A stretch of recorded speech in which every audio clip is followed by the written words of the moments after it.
Então, pessoal, a aula de hoje vamos dar início, né, ao estudo dos princípios processuais, né, os princípios do direito processual.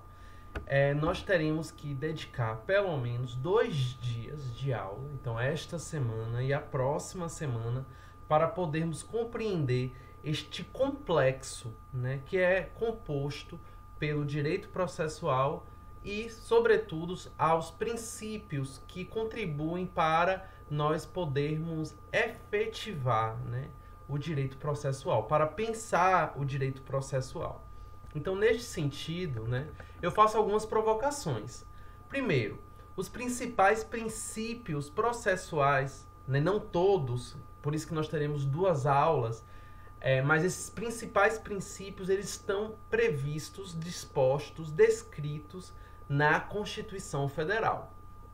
Alguns princípios eles estão expressos, né?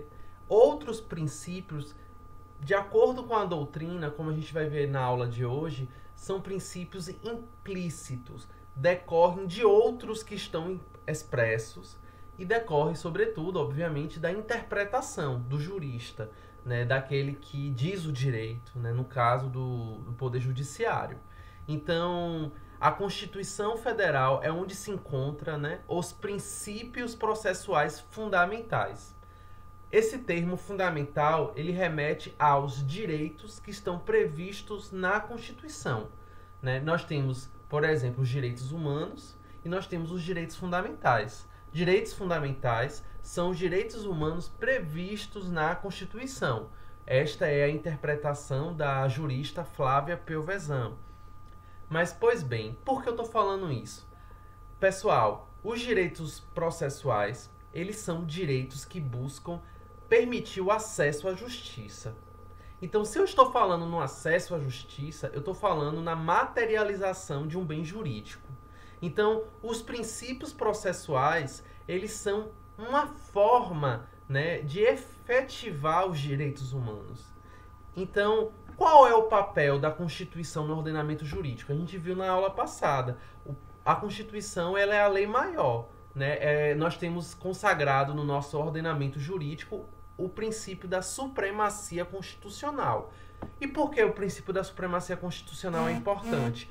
Porque os princípios constitucionais processuais, eles gozam, eles usufruem de eles têm um papel superior, né, hierarquicamente a outros princípios que estão distribuídos no Código de Processo Civil, no Código de Processo Penal. Então, os princípios previstos na Constituição, eles gozam de um mais prestígio. Eles estão hierarquicamente superior, né, acima dos demais princípios que estão dispostos na Constituição.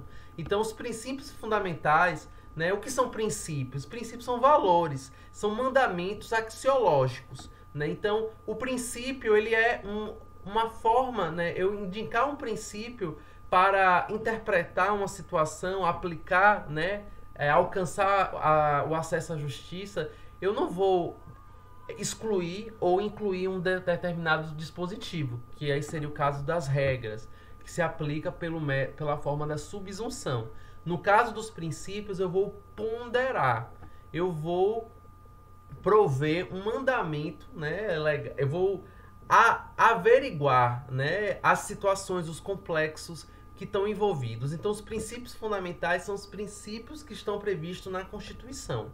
E entendendo que esses princípios são expressões, né, dos direitos humanos. Então, na aula de hoje, nosso primeiro princípio será, né, o princípio que ele é angular, que é o devido processo legal. Né? E ele está previsto no artigo 5º, inciso 4, né, em que diz: ninguém será privado da liberdade ou de seus bens sem o devido processo legal. Ele é a pedra angular de todos os demais princípios processuais. Deste princípio, né, decorre o quê? Que é imprescindível se respeitar todas as garantias processuais. Né? Então, este princípio ele é muito antigo. Né? Ele é um dos inclusive, é um dos primeiros direitos humanos formalmente reconhecido.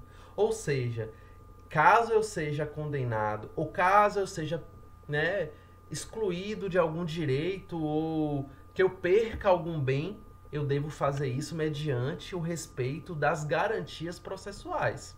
Então observem, né, que todo cidadão brasileiro, né, todo cidadão no Brasil, brasileiro ou estrangeiro, tem direito a um processo justo, né, e equitativo. É isto que quer dizer o devido processo legal. Segundo o processualista Fred Dier, ele é um dos autores que eu sugiro para que vocês leiam. Ele foi um dos consultores do novo Código de Processo Civil. Ele é professor da Universidade Federal da Bahia, um grande processualista brasileiro. Né? O processo tem que estar em conformidade com todo o direito e não só com a lei. Porque quando eu falo em leis, né, eu acabo restringindo a regras, a um conjunto de regras.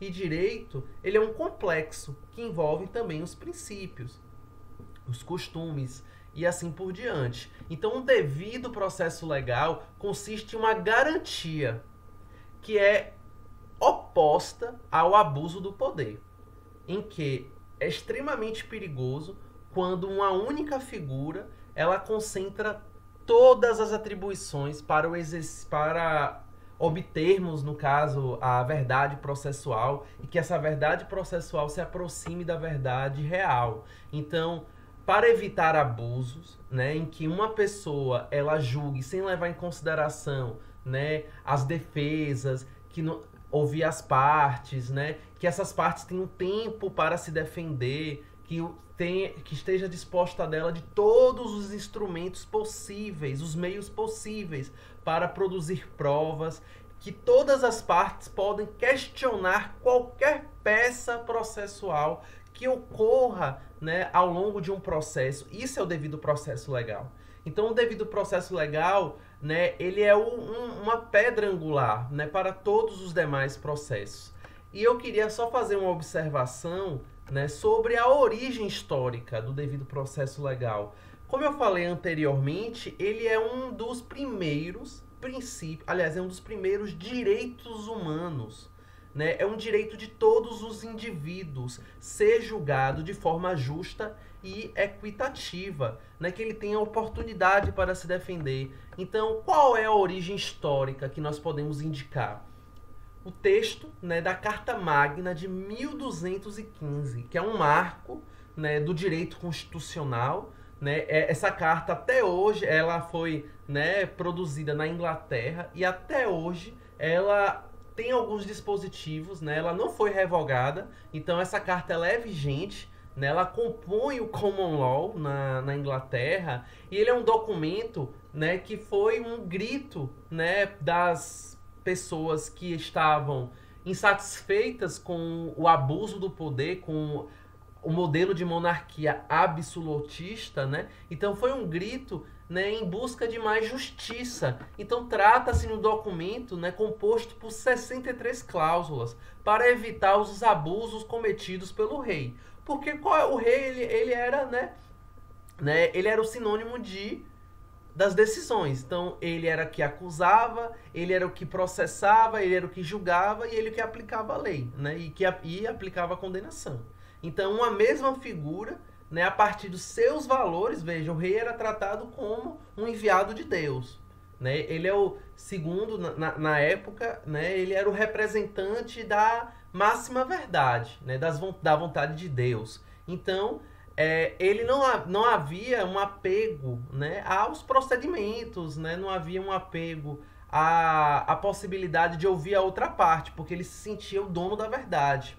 Então, observem, né, que o artigo 28, ele, que trata, né, especificamente do devido processo legal, ele dizia o seguinte, né, o artigo 28 da Carta Magna: nenhum homem livre, né, ou no caso, leia-se, nenhum servo, seria preso ou punido sem antes a questão ser avaliada pelo sistema jurídico. Então, isso quer dizer o quê? Que tem que haver um procedimento para averiguar, né, o que está sendo colocado para ser decidido. Então, com o passar do tempo, né, a expressão homem livre Por que eu estou falando isso? Porque nem todos os seres humanos eram livres, né? Você tinha pessoas que eram escravizadas, então elas não tinham direito de se defender, né? Então, a expressão, né, homem livre foi substituído por ninguém. Ou seja, ninguém será preso ou punido sem antes a questão ser avaliada pelo sistema jurídico. Ou seja, a proposta dos direitos humanos, por isso que a Carta Magna ela é um marco dos direitos humanos, ela quer informar que esta possibilidade, né, esse preceito, ele é universal. Então, um dos pressupostos básicos dos direitos humanos é a sua universalidade. Ele não faz restrição. Então, ele não se lê o homem de bem, o cidadão de bem. Está falando todo mundo. Até porque essa expressão cidadão de bem, né, como ela é muito mobilizada, sobretudo nos últimos anos, ela é carregada por muitos estigmas, estereótipos, né? Ela faz um juízo de valor. Então, é importante dizer que não há exceção para esse preceito. São todos os seres humanos que não podem ser julgados se não for por um sistema jurídico, se não for por um sistema de normas, um conjunto de normas, de procedimentos. Então, eu trago aqui para vocês a título de curiosidade, né, o artigo 28 na sua versão oficial, ou seja, em inglês, né?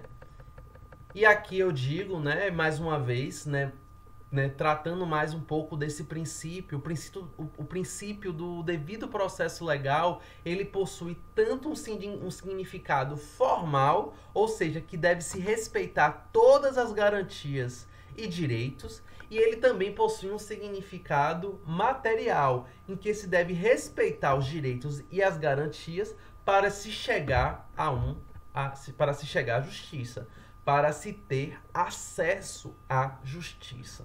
Então, para finalizarmos essa primeira parte da aula sobre o princípio do devido processo legal, né, eu informo aqui que ele também, né, além da nossa Constituição, né, que trata sobre ele de forma expressa, nós também temos o devido processo legal previsto, né, nos direito internacional dos direitos humanos, né, como, por exemplo, né, a Convenção Europeia dos Direitos do Homem. Nós temos o Pacto Internacional de Direitos Civis e Políticos, né, que foi recepcionado pelo Brasil, ou seja, esse dispositivo, este pacto, ele pertence ao ordenamento jurídico brasileiro desde 1992. Nós temos também um importante instrumento jurídico que também faz parte do nosso ordenamento jurídico, que também foi incorporado, né, ao direito brasileiro, que é a Convenção Americana dos Direitos do Homem, que é chamado também de Pacto de São José da Costa Rica, e o devido processo legal está previsto no artigo 7º e no artigo 8º. Então, eu finalizo aqui, né, essa primeira parte da nossa aula.